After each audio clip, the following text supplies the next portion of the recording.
Hello! Hi Philippines! This is Jonathan. Nandito ako ngayon sa aking kusina, sa apartment. Wala akong pasok ngayon, day off ko. Ngayon, nagsisurf ako sa YouTube ng mga videos. Diba? Ito yung mga videos ko. Kung mapapasin niyo yung mga videos ko, ito, makikita niyo siya. Yan, papakita ko sa inyo ha. Tingnan nyo. Yan.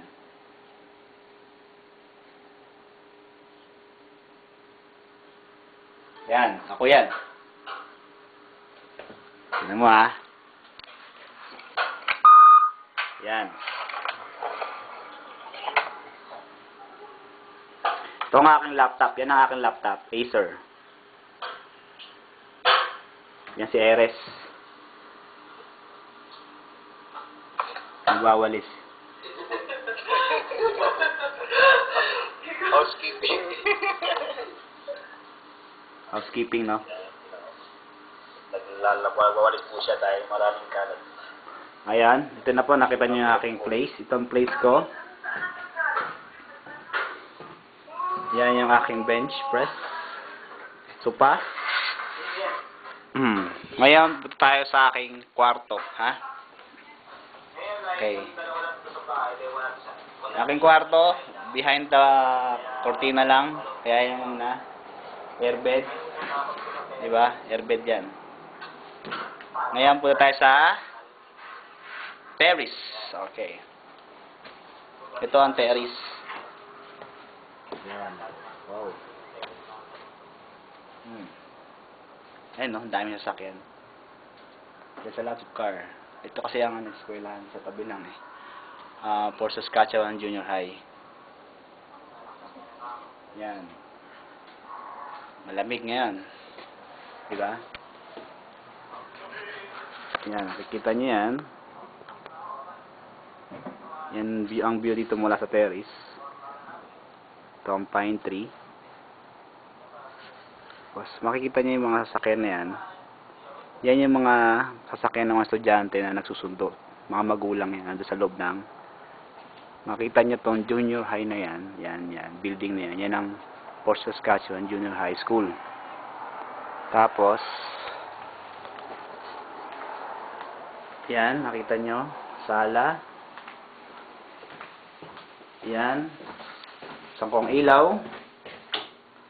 Yan. Ang aming bat. Yan, aming bat. Tapos, ito ang kwarto ni Eres. Na dati kong kwarto. Yan, namulan dumating si Eres, andyan na siya. Ako sa labas na lang, okay lang yan. Dahil lalaki naman ako. Yan, kwarto ni Eres. So, siya niyang laptop at ang kanyang mga gamit. At ang kanyang paboritong teddy bear, si Olivia. Lungkot na lungkot. Walang kanyang amo.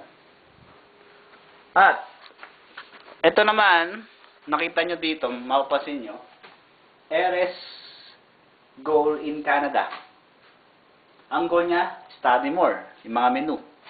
Nag-aaralan niya. Pinag-aaralan namin yung menu minsan araw-araw, paggabi. Work hard.